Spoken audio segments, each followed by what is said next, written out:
Hi, welcome to week 3 of Nonprofit Human Resources at City Vision University. I'm Andrew Sears, and I'm here with Angie Kreiner, who is a human resources consultant that specializes in nonprofits and ministries. And this week we're going to focus on, so our last week was focused on the hiring process. This is, okay, you've hired them, then what do you do? So we're focused on onboarding, thinking about, the compensation. I guess this kind of goes into the hiring also, benefits and care, but, you know, working through all of that with your employees. So I think we're going to start off with the compensation and benefits. So do you want to start us off with that, Angie? Sure.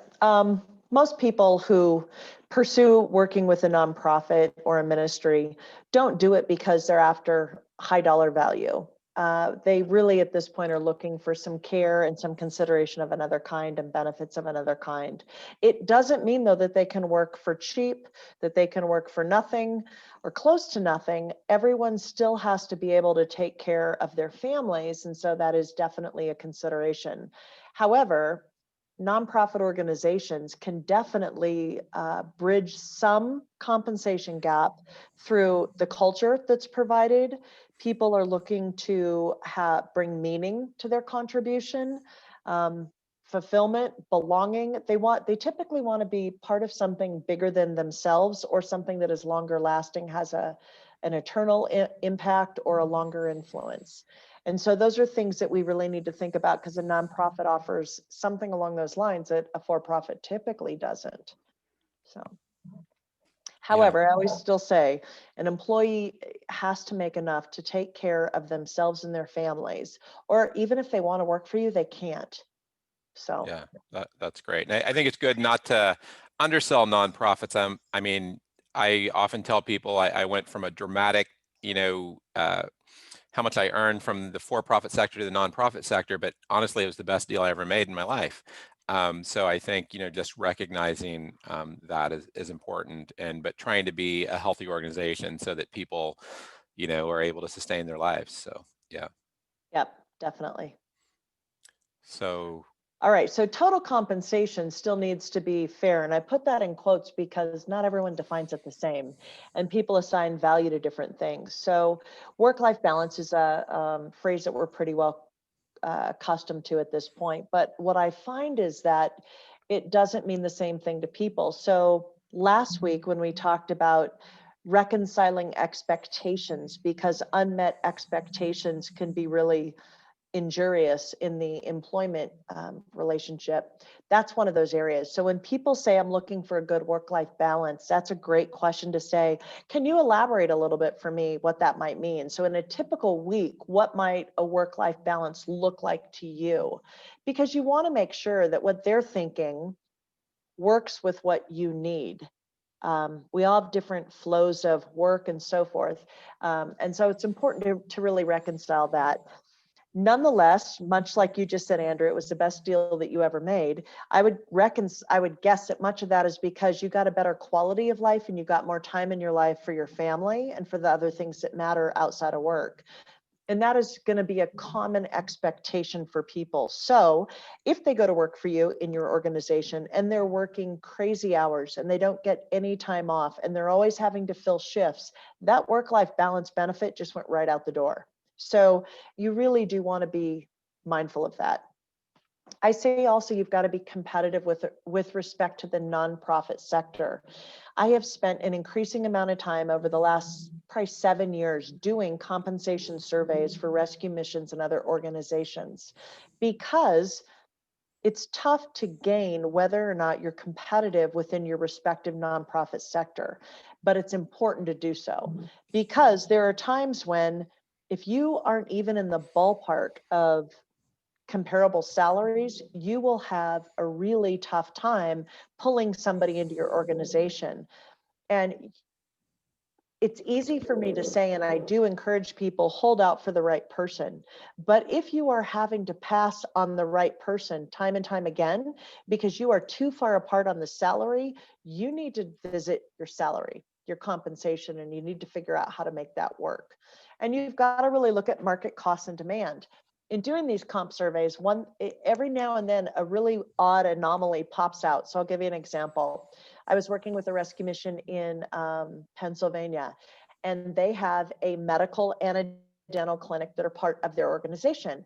And a hygienist in this area of Pennsylvania makes about $50 an hour. Now that is about 70% higher than the national average, but it's because of the market cost and demand. There is just such an extreme demand and such unavailable hygienists in that area that even for the mission to try to hire somebody, they had to bump up that salary, whereas anywhere else in the country, you wouldn't see that kind of salary. So they had to come up with, what do we really need and what other things can we provide to make this a good work-life balance? But every now and then you still have to reconcile it. Okay. So there should be some established compensation ranges for all positions. And really how you do that is you do a sort of comp survey or comparable. You've got to pull from comparable markets and organizations. You've got to take a look at which educational attainment is relevant to the compensation that you're looking for, and whether or not there's licensure or certifications. You've got to take a look at direct and transferable experience and starting comp. Well, let me stop there real quick. So for example, if you're going to pull a nonprofit compensation survey, you need to make sure that the nonprofit survey doesn't include hospitals and universities, because they tend to be in a market within the nonprofit sector unto themselves. If you are in fact more of a 501c3 charitable religious organization, there's too much disparate compensation information, because universities, colleges, and hospitals tend to function in a separate category of income. So you want to make sure and separate that. Yeah. It's really important to do. The other thing I want to say is, like, case manager is a great example. It's a pretty commonly used term. And in rescue missions, we don't always call them case managers. We call them program coordinators or program advocates or other things. But it doesn't change that that's a comparative job description or job position. So within that, you have case managers who don't have a college degree, but they've got experience and maybe some college coursework. You've got case managers who have a 4-year degree. You've got case managers who have a master's degree.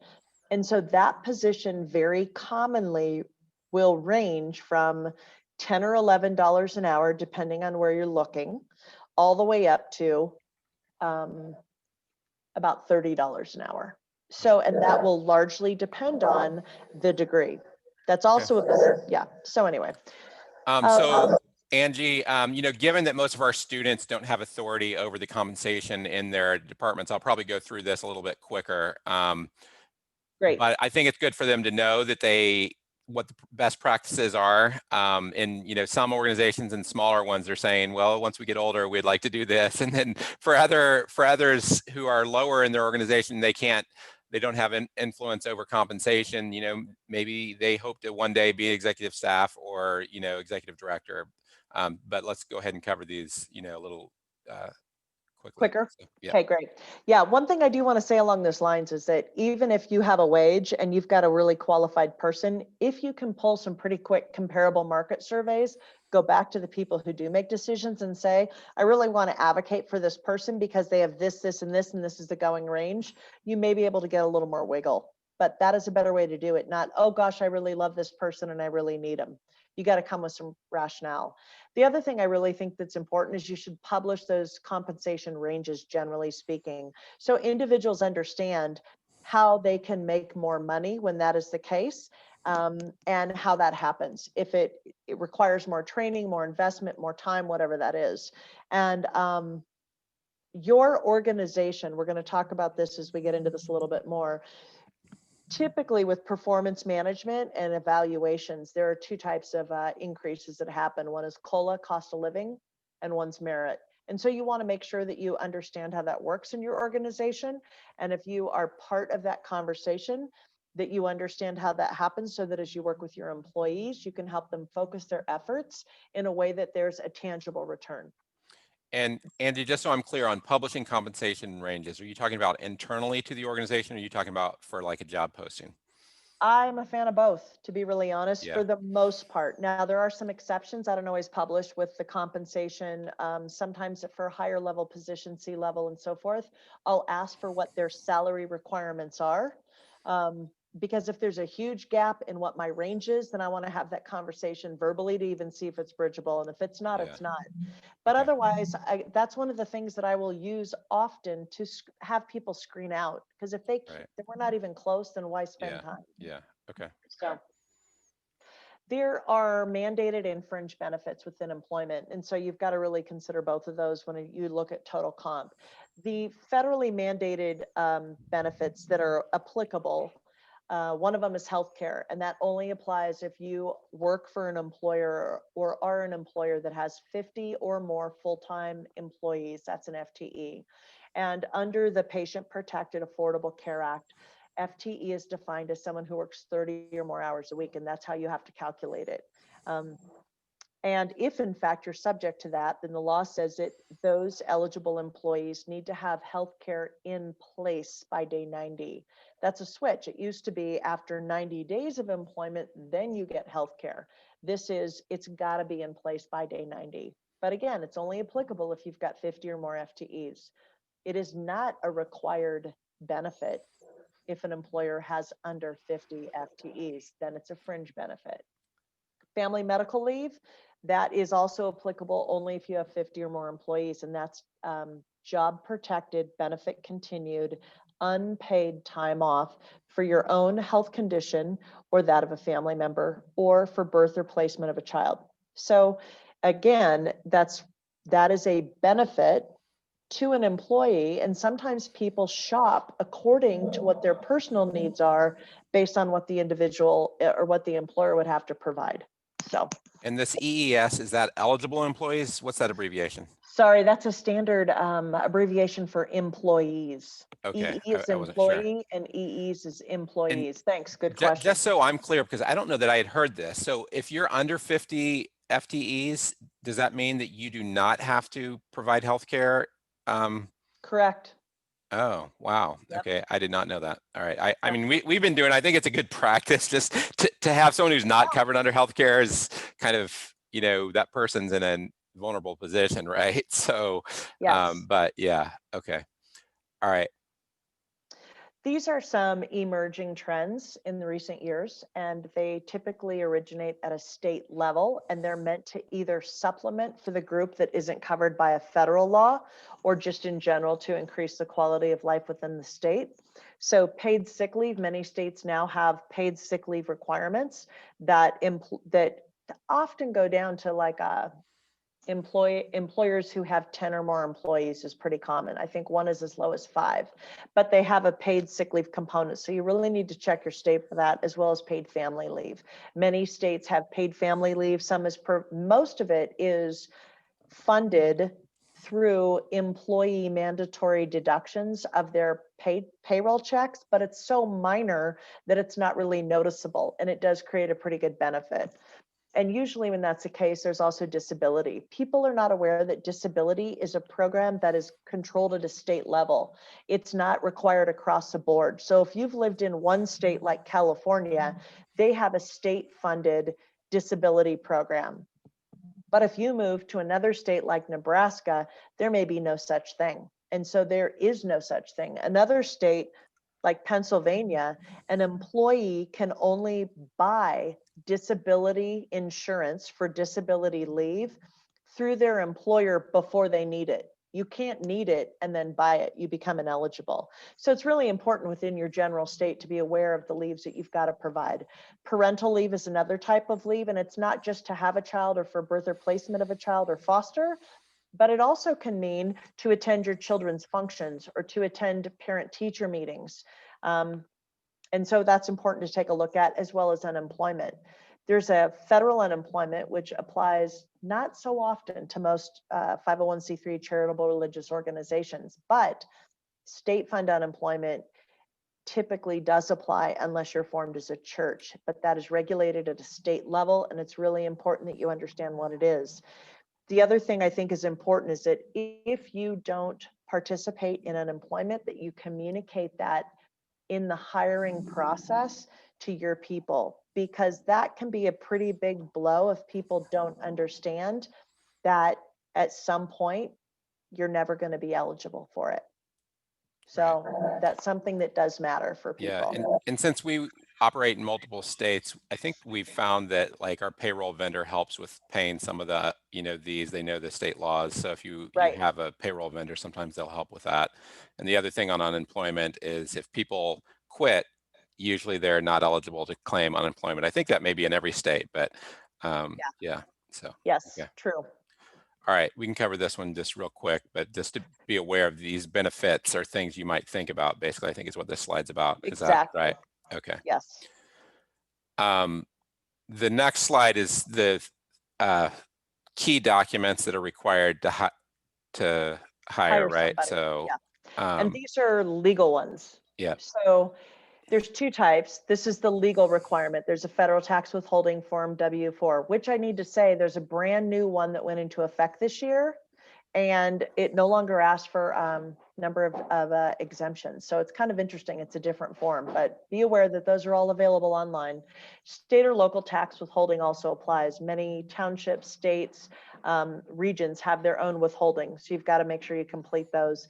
And then an INS form, I-9 form is the one that's required, that where people have to provide certain types of identification that verify they have the legal right to work in the US. The things that aren't on this would be the organizationally required forms like signing the right. statement of faith, Yep. etc. Yeah. Right. All right, personnel files. This is interesting because if you don't have HR, your personnel files for your organization are commonly held either with finance or with like an executive assistant to the president. So wherever they are, there has to be housed the official personnel files of record. It doesn't mean that managers don't keep files on their employees for practical ongoing conversation, career planning, correction, all those interactions, which is fine, but you need to recognize that is not the official personnel file. There's only one official personnel file. Where those are held, the laws are pretty clear about they have to be under lock and key. They cannot be accessible to just anyone. And you have to separate medical information entirely separate from general employment information. Also, the I-9 forms that you're required to complete, they cannot be held in personnel files. They have to be kept separately in a different binder, but they may not be kept in those personnel files. And it's the employer responsibility to keep these central, secure, confidential, and each state will either speak to or remain silent on access laws. So that's employee access. Some states say an employee has a right to look at their personnel file anytime they want, and they can have a copy of anything that has a signature on it. Other states say nothing at all, and then it's up to the employer to set policy and then to follow the policy. In general, I think employees should be able to look at their files, because if you make it such this big secret thing, people always go to worry like there's stuff in there that's negative, and that's generally not the case. Right. But some other things that you want to make sure is that files don't walk away. People who want to look at the file need to do so under the purview of whoever is responsible generally for the file. Okay, so it's not like you don't want someone's personnel file to leave the building with a manager. They can review stuff and look at it there, but you don't want it to just walk away. It's a compromise of the integrity of the file. Now, Angie, this is actually the first time I've heard this thing about the I-9 forms being separate. Practically, how does that work? Because I think probably how we handled it, and I don't know whether this is fine or not, we had like manila folders within a bigger folder. Is that separate enough, or No. It isn't? Okay, wow, that's interesting. Okay. Yeah, and honestly, this is an area that is super common. When I go in and do an HR audit, this is an area that 9 times out of 10 is always just kind of mishandled. It's not the end of the world, but here's the reason, is because there's such a high level of regulation and confidentiality around employee personal information. The I-9 forms are controlled by INS. And if Yeah. INS performs an audit, just because they have the right to look at the I-9 forms, they do not have the right to look at all of your employee personal information, which would give them access if you keep them in that Yeah. file. Okay. So here's what you do, real simple. Get a 3-ring binder and go by the A to Z tabs. And Mhm. you want to keep a master list up front, a Right. running list. And every time you new hire, you put them at the top of that list. So you've Yeah. got them by dates of hire within, and then you file them by last name alphabetically and chronologically. So Yeah. the newest A gets filed on the top of the A's. Yeah. Make Okay. sense? Yeah, I Now, got you. Now, here's one the thing that'd trick. be interesting to me is organizations like us that have moved to 100% digital files. What is that? How does this even Separate. translate? Then you have an I-9 file that's Yeah, so you have a electronic, and that's all folder, you a have. separate Right, folder, right? So, right. okay, I think the key principle that you're saying is if INS comes in, you could just give them that folder and they don't know all their other business. Is Correct, the point. correct. Okay, Now, here's gotcha. the thing. Once they separate employment, you can put them in their file because now they're no longer active. Yeah, okay, that's good to know. Yeah. Okay, All all right, right. let's go on. Onboarding and orientation. All right, so they're kind of two things, but they work hand in hand. Onboarding is more longer term. It pretty much runs the duration of your introductory period. Orientation kind of is more finite. I think of it as more transactional, practical provision and resources in order to be successful. One of the things that I've really seen is that historically, all introductory periods, which used to be called probationary periods, ran about 90 days. And they historically ran that way because it tied into all of the benefits that would then kick in. Because everything has changed legislatively and otherwise, best practice, nothing is really tied to that 90-day number anymore.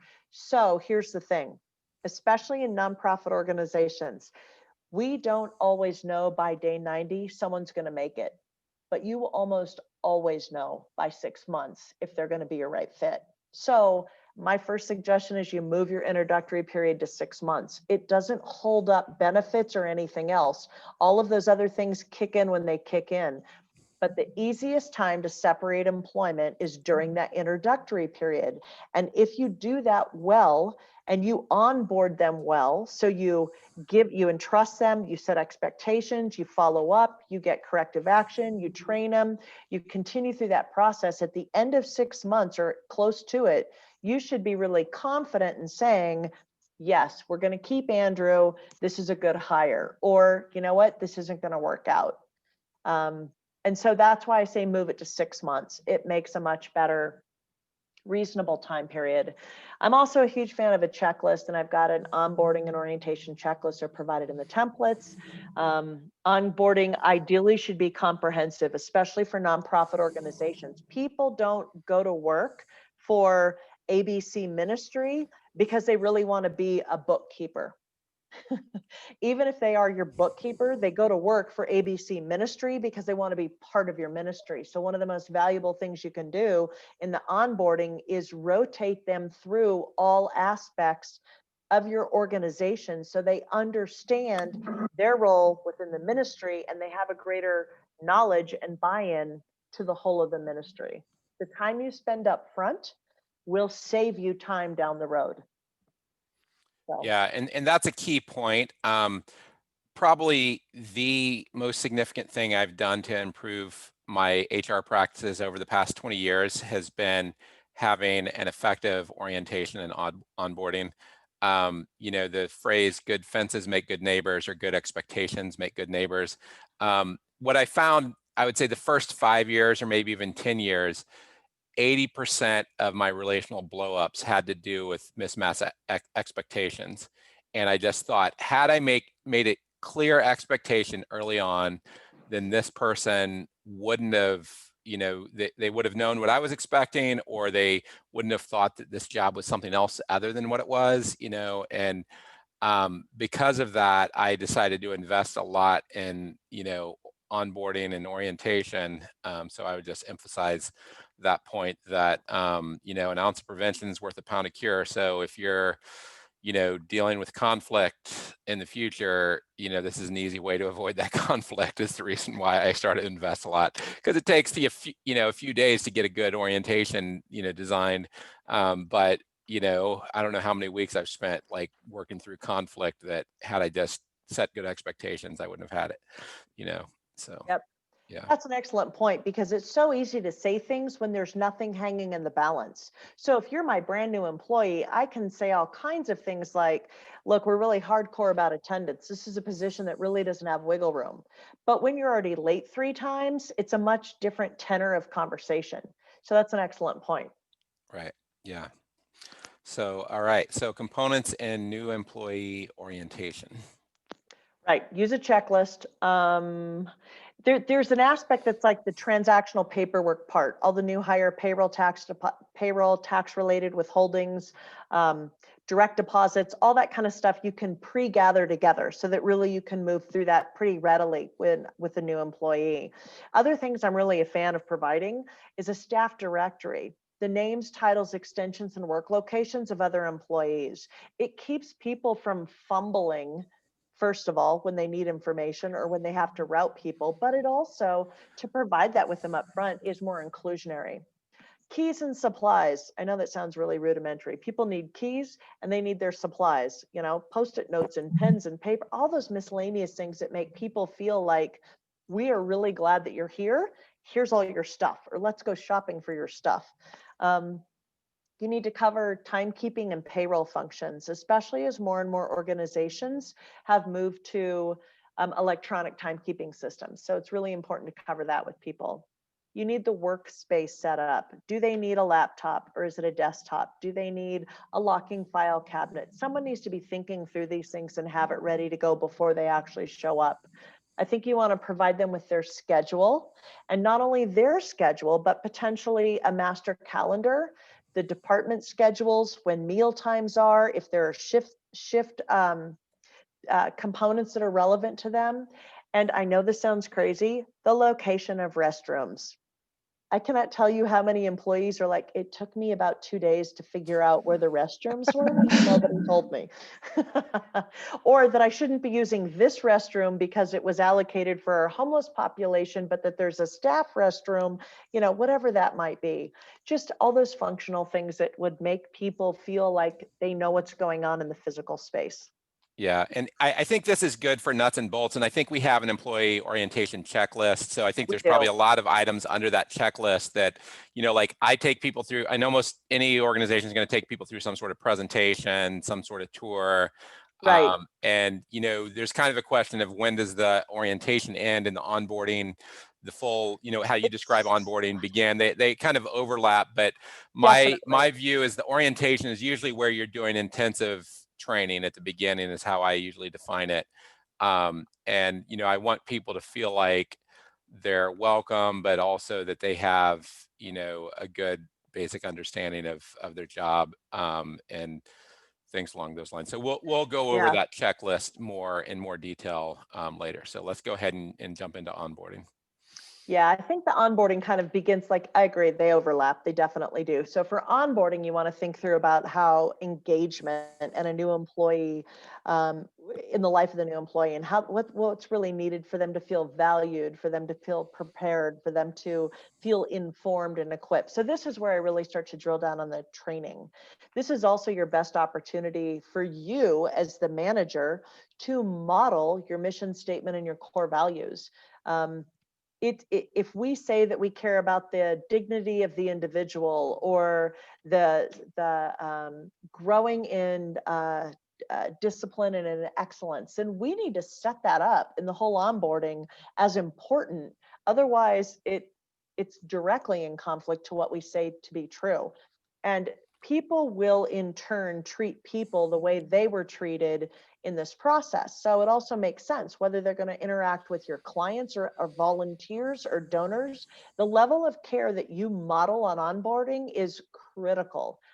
I also think that it's important to use those evaluations to set expectations, facilitate engagement, and set up those trainings. So like real commonly, day 30 to 45, these 4 things I need you to focus on. These 4 things in your job description. I need you to master the Spiro database so that we get all the case notes in there correctly. I need you to master Razor's Edge and the inputting of all the donor information.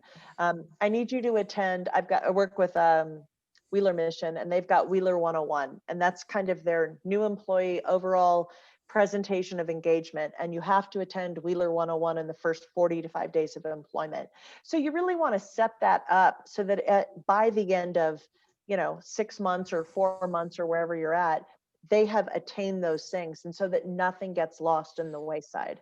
So that's where I think more of that training, engagement, measurement, feedback goes. Yeah, and for us, one of the things we do, we have a fairly extensive training plan, and we just onboarded someone, or actually in the middle of it, and we have, each week, here's the things you need to be getting trained in, and then we also had in the job description, at this point, basically the training wheels are off in this part of the job description. You've fully taken over. Yeah. And that's going to vary from job to job of how you do that, but I think it can be helpful to have kind of an overall, and I think that's what you're getting at on the checklist, but sometimes on the checklist, it can be helpful to have a more detailed, training plan. So, And that's where you can use the evals for that as well. Because right. if you're going to measure something, then that means that this is what the focus is leading up to that measure. So that those, and that's the thing it says here, give your new employee those evaluation markers and measures up front. It shouldn't be a surprise day 90, here's what we're going to look at. No, they should know at the beginning, for the next 90 days, I want you to focus on these, and these are the things we're going to measure, focus, train, and then evaluate. So I think that it can be a two-part thing between your training plan to make sure that you cover that, however it works for you. But then also schedule time to review the evals and make it a two-way opportunity. You have got to create feedback that is listening as well as speaking. It helps you to manage and understand those expectations, and it provides you with insight to your new employee. You will begin to figure out what motivates them, what they really thrive, they love to do, the stuff that they're avoiding doing or they don't like so much, which all of that is relatively normal in any position. And I think the biggest thing is in the first week that they're there, maybe the first couple of days. I know this may sound like a lot, but at the end of the day or at lunch, spend 30 minutes and debrief the day and plan for the next. It puts them in a good routine. After that, you can go to weekly, or then pretty soon you'll hit it on those evals. But it is important to calendar that time up front, because again, great intentions, and so often those things get lost. We get slammed and then they just don't happen, which again communicates to a new employee that they're not that important. And that's not something you want to establish upfront, or ever, ideally. All right, so the other parts of onboarding that you can pre-prepare are things like the history of your organization, strategic plans, mission, vision, values, a description of all programs and services. I love how I talk to an employee and they're like, yeah, I worked here for 2 years before I ever knew that we did this. That's never good. Like you said, all the trainings, the roles, departments, organizational contribution, so that they understand how their position matters. And then, like I said, build in that intentional time for feedback. Yeah, that's great. So this week, what we're going to be doing is having you create an orientation plan, an onboarding plan, and some of these initial documents. That's going to be a part of your assignment. So this is going to go into your final project. But you're creating these for your organizations. Again, we're providing you with templates. So this week, we have a whole template section here. And I'll just go through some of the things that we cover. So we have a sample benefits summary for, this is a larger organization, for their full-time employees, so that, a lot of these are just going to answer all the questions that people have. So, what are all the benefits that you have? And then this goes into the employee file. So this is just employee status and wage summary. So you can have that. Again, for the employee file, personal information form. A lot of you will already have these things, but if you don't, this can be a good starting point. And let me just see, new employee orientation checklist. Okay. This is the personnel file checklist for your organization. You're going to want to figure out, what makes sense. Don't just copy this. But, do you have a confidentiality agreement? Do you have a badge? Your organization may or may not have that, right? And then the new employee orientation. So these are things, and I like these categories of pre-orientation. what are all the things that need to happen? You want to try to get as many things, get everything signed, get the background investigation, all of that done. And then in this organization, so the initial orientation looks like it's done by HR. And then another part that gets done, through finance. So this is, I think, the logistical stuff that Angie was talking about. They get the employee handbook, they get all the, paperwork done. Then they go to finance. And then this is more of the training and overview of the organization. I'm guessing this would probably be some sort of presentation, go through an employee handbook, and then learn more about the specifics of their department. So this is going to make sense for this organization, but you're going to have, something else for your organization. City Vision, we have a new employee orientation checklist that we have, people go through. And so is this the same thing? They're similar, but I wanted to provide two different. Oh yeah, so this is examples. onboarding. So I think that this is, yeah, so More. this, yeah, This is it has a more. little bit more information. And I think this is also similar. So some of these might be, a little bit redundant on that. But the idea, and what I would encourage you to do also is to think about, what is your training plan? What are your milestones and things along those lines? Being an educational institution, we think about a lot of that. Is there anything else you would add to this, Angie, in terms of covering these documents? Nope. Great job. Okay. All right. So again, create these documents for your organization. If your organization already has some of these, then what we want you to do is improve them. So you can't just say, oh, my organization already has a checklist, I'm done with my homework assignment, because you didn't do anything. You didn't improve your learning. So, what else could you do to improve those? And if your organization doesn't have one, then, you can borrow elements of these templates, but it needs to really fit your organization. So if you look at our rubric, the primary aspect of our rubric is this useful? And are you adding value? Are you creating something new? If you copy a template, then you'd get a 0 on that element. If you just copied what your organization's doing and you didn't have any suggestions for improvement, I might give you more than 0, 10% or something. But anyway, so put some effort into that, and hopefully this exercise will be helpful for you. And next week we'll get into the next stage of employee management. So.